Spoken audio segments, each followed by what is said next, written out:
돈이 되면 그냥 우르르 다 쫓아다녀요. 얼마나 오래 벌겠냐고요. 여러분, 이거를 아시면서 하셔야 돼요. 멤버십 안내사항입니다. 맥형TV 멤버십 회원이 되시려면 구독 후 옆에 가입 버튼을 눌러주세요. 멤버십 회원은 좀 더 특별한 영상을 시청할 수 있으며 카톡과 유선을 통해 상담받을 수 있습니다. 안녕하세요. 창업의 맥을 짚어주는 맥형입니다. 여러분, 오늘 문제 남 배달로 순이익 3,000 버는데 어쩌라고, 이거 문제로 한번 만들어 봤어요. 요즘 같은 어려운 시기에 적자 나고 있는 매장들도 정말 많은 상황에서 이렇게 순이익을 3,000씩 번다는 댓글을 봤습니다. 제 영상의 댓글은 아니었고요, 다른 유튜버 채널의 댓글이었는데요. 인정합니다. 어떻게 보면은 진짜 이런 순이익을 만든다는 건 대단한 거예요. 근데 하나같이 이제 눈빛에는 나 이만큼 버는데 어쩌라고, 약간 이런 게 있습니다. 그런 모습에서 맥형의 20대 때 모습을 보이는 것 같아요. 외식업에 20년 가까이 종사하고 있는 외식업 선배로서 우리 후배들에게, 외식업을 하고 있는 사람들에게 드릴 말씀이 있어서 문제를 이렇게 한번 만들어 봤습니다. 자, 보세요. 대부분 사람들이 이 장사라는 걸 시작할 때 두 가지로 이렇게 접근을 하는데, 돈을 벌기 위해서 한 가지는 이 장사가 적성이 진짜 잘 맞아요. 나는 물건을 사고 파는 이 행위 자체에 보람을 느끼고, 딱딱한 의자 책상에 앉아 있는 것 자체가 싫고, 누가 시키는 거 시키는 대로만 해야 되는 상황이 정말 싫고, 뭐 적성에 맞는 장사를 선택해서 들어오는 분들도 분명히 있습니다. 근데 이게 참 웃긴 게, 돈을 벌기 위해 왔던 적성에 맞게 시작을 했던, 이게 시작이 20대면 제가 봤을 때는 데이터적으로 성공률이 높아요. 뭐 특별한 데이터는 없지만 제가 주변을 둘러봐도, 이거는 누구랑 비교를 했냐면 20대가 아닌 예를 들어 40대에 창업을 준비하는 사람들보다. 이유를 곰곰이 생각해 봤더니 20대 때는 깎여지지 않은 돌이에요. 그러다 보니까 누군가에 의해서 흡수가 상당히 빠릅니다. 그러니까 유연해요. 하지만 이제 40대 이상 되면은 어느 정도 세상을 살 만큼 살았어요. 그러다 보니까는 나의 기준이 확실하게 정해져 있어서 무언가 습득하는데 좀 어려움이 존재합니다. 그래서 20대 초반에는 사실 알려주면은 그것만 이해만 하면은 빠르게 성공할 수 있는 기회를 잡는다는 거죠. 이제 성공을 했어요. 이렇게 벌어요. 벌면 뭐 상위 0.1%라고 막 이렇게 얘기를 하죠. 사람들이. 부럽나요? 여러분? 맥형도 한 달에 1억을 넘게 벌었을 때가 있었어요. 순이익으로만? 근데 문제는 뭐냐면 그게 여러분 오래 가지 않아요. 자영업을 접근할 때는 롱텀 할 수 있는 방법으로 접근해야 되는데, 생각은 롱텀인데 마음은 빠르게 해요. 이게 돈을 벌면은 팔찌부터 뭐 목걸이부터 자기 치장하죠. 그리고 차 바꾸죠. 일단 부동산도 눈에 안 들어와요. 시장이 좋을 때도. 왜? 장사만 해도 충분히 한 달에 1,000만 원, 2,000만 원씩 버니까. 맥형도 그랬어요. 10년 전에 부동산 관심도 없었어요. 장사 오로지 5개 하고 10개 하고 막 이러다 보니까는 돈 버는 게 보였으니까요. 이제 거기에 문제는 어떤 문제가 생기냐면요, 여러분들 미래일 수도 있어요. 보세요. 젊은 친구들 보세요. 가게를 확장할 때는 내 돈 100%로 확장을 안 해요. 또 아깝다는 생각에. 그래서 대부분 뭐 주류 대출이든 일반적인 뭐 소상공인 대출이든 저금리에 많은 대출을 끌어서 어느 정도 대출을 끼면서 가게 확장을 하게 됩니다. 이러다가 가게가 안 되는 날이 와요. 안 되는 날이 오면은 누적된 적자가 대출 원리금과 함께 빚이 쌓이는 거죠. 근데 여기서 정리는 자존심 상해서 못해요. 리모델링, 리뉴얼을 하는 거죠. 리뉴얼 하면서 또 재투자가 이루어졌고, 리뉴얼 했는데도 가게가 또 안 될 때가 와요. 아무리 우리가 대단한 실력을 가지고 있더라도 시장이 나를 그렇게 성공하도록 내버려두지 않아요. 주변에 경쟁 업체들도 많고, 돈 벌면 돈 버는 냄새를 맡고 다 여기저기서 모여드는 게 이 창업 시장입니다. 그렇기 때문에 오래 유지하는 건 더 어려운 거예요. 깊이 있는 것들을 연구하셔야 돼요. 여러분, 그냥 돈 되는 것만 쫓아가잖아요. 깊이가 없잖아요. 지금은 3,000 벌지만 언제까지 3,000 벌지를 모른다니까요. 이런 이야기를 하는 분들 보면은 어떤 생각이 드냐면, 보일드 프로그 신드롬이라고 비커 속 개구리 증후군이에요. 아, 그림 잼뱅이야 진짜. 아, 오징어인데 이거 개구리가 아닌데. 비커 속에다가 개구리를 담가놔요. 비커 속에 물은 찬물입니다. 알코올 램프로 가열을 해요. 가열을 하면은 처음에는 뜨거운 걸 못 느낍니다. 자유형하고 뭐 개구리가 난리 났죠. 너무 좋은 환경이에요.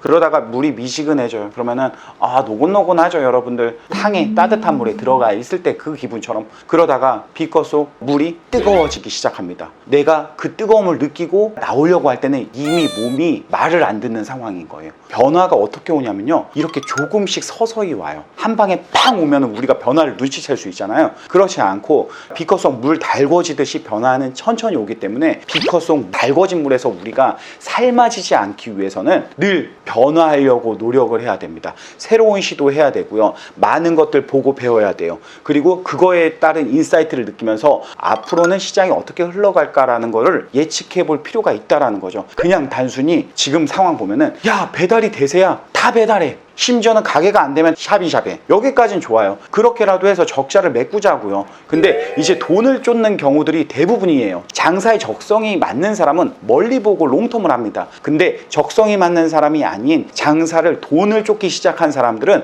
되는 것만 찾아서 해요. 로드샵의 매장들의 영업 제한 시간이 걸리다 보니 이 매장에서도 배달을 하고 있고 샵인샵을 하고 있고 공유 주방이라는 곳에서도 계속 배달 아이템들이 오픈을 하고 있고, 또 심지어는 돈을 더 벌기 위해 배달 타임별로 4시, 5시에는 떡볶이, 7시에는 치킨, 10시에는 족발, 12시에는 닭발, 뭐 이런 식으로 타임별로 나누어서 아이템을 한 곳에서 5개씩 막 이렇게 한단 말이에요. 돈을 벌기 위해서. 10년 넘는 시간 동안에 제가 실수했던 게 있었어요. 저는 깊이 있는 연구를 해보질 않았었어요. 그냥 외식업이 좋았고 적성엔 맞았으나 이것저것 다양한 이 생태계를 확인하기 위해서 한식도 해보고 이자카야도 해보고 이렇게 호프도 해보고 다양한 업종군들을 해봤어요. 이게 이제 시장을 이해하기에는 참 좋았습니다. 그런데 피자알보로 대표님은 이전부터 피자 도우 공장에서 일을 하시고 목동에서 조그만한 피자 가게를 운영을 하셨고 지금도 피자 사업을 합니다. 피자 알보로로 프랜차이즈 사업을 하는 거죠. 근데 이게 무슨 차이냐면 피자라는 걸 맛에 중심을 두고 연구를 했어요. 깊이 있게. 코로나여서 배달 아이템이 잘 된다? 저는 이런 측면으로 접근해 보진 않습니다. 피자 알볼로 같은 경우는요 40, 20이라는 스코어로 데이터가 나와요. 40은 배달의 민족 주문, 40은 전화 주문, 20은 자체 어플 주문. 수익률이 상당히 좋은 거죠. 배민을 그렇게 의지하지 않습니다. 그리고 엄청 빨리 가죠. 배민도 이번에 로직을 바꾸면서 정렬이 빠른 순으로 돼 있잖아요 지금. 또 그러면은 얼마나 유리합니까? 자체 배달을 다 하고 있는데. 이렇게 시장에 미리미리 준비해서 대응을 하는 사람이 있는가 반면에 돈이 되면 그냥 우르르 다 쫓아다녀요. 얼마나 오래 벌겠냐고요 여러분. 이거를 아시면서 하셔야 돼요. 지금 배달로서 돈을 많이 번다, 괜찮다 이렇게 하지만 여러분들 음식의 깊이를 연구하는 게 아니라 배민의 깊이를 연구하고 있어요. 배민에 의한 장사를 한단 말이에요. 배민이 빨리 하라고 하면 빨리 하고, 배달료 낮추라고 하면 배달료 낮추고, 리뷰 달게 해서 평점 쌓으려고 5.0에 막 그렇게 몰두하고 있고, 이랬는데 결국에는 통장을 딱 보니까는 차 띄고 포 띄고 상 띄고 마 띄고 남는 게 별로 없더라 이거잖아요. 더 심지어는 이렇게 배달을 원하는 사람들이 많아질수록, 오토바이 기사들이 많아질수록, 사고의 확률이 높아질수록 보험료도 오르고 계속 비용 올라가요. 여러분들 10,000원에 팔던 거 11,000원, 12,000원에 배달 가격 조정해서 올릴 수 있어요? 얼마나 무서운 행동이에요. 이런 시장에서 여러분들이 장사를 하고 있단 말이에요. 맥형도 장사로 직영점도 많이 해보고 뭐 다양한 경험을 하면서 지금도 배달을 본의 아니게 또 준비하면서 포장이라는 인사이트를 얻어서 포장에 더 집중을 하고 있고 찾아오는 매장을 만들기 위해 노력을 하고 있잖아요. 이런 약간의 인사이트, 내가 앞으로의 어떻게 시장이 변할 것인가를 미리 예측할 필요가 있어요.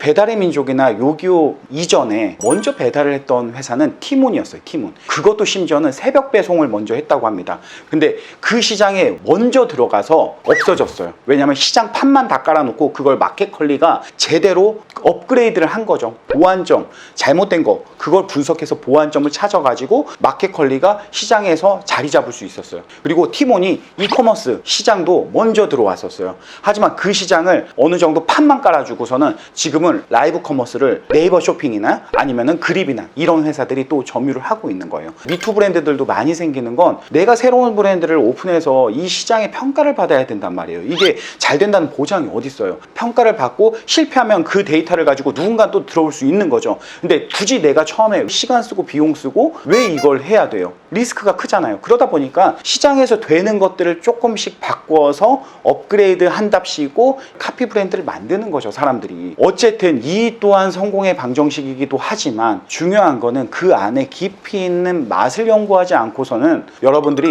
이 외식사 오래 못합니다. 코로나 평생 갈 것 같아요. 어느 정도 잠잠해지거나 종식이 될 수 있습니다. 그랬을 때 홀에서 안 먹던 사람들 나와서 홀에서 먹을 거란 말이에요. 그러면은 배달 지금 시키는 만큼 배달 주문이 나올까요? 지금 배달 시장 계속 들어가고 샵인샵 들어가고 심지어 공유 주방에서 5개씩 아이템 만들어 가가지고 들어가고 막 이러고 있잖아요. 여러분들 배달로만 계속 수익을 내 가지고 돈 많이 버는 게 목적이면 그게 오래 안 가요. 그 목적은. 이 영상을 보고 지금이라도 좀 인사이트를 느껴서 많은 곳을 다니면서 보고 배워야 돼요. 그래야지 정답이 어느 정도 나와요. 시장 변하는 것들을 내가 느낄 수가 있어요. 제가 볼 때는 여러분들이 비커 속 안에서 개구리 찬물에서 너무 기분 좋아서 수영하는 모습처럼 보이는데 나중에는 나오고 싶어도 못 나와요. 이 환경에 익어가지고. 삶아진 개구리 되지 맙시다, 여러분. 지금까지 창업에 맥을 짚어준 맥형이었습니다. 감사합니다.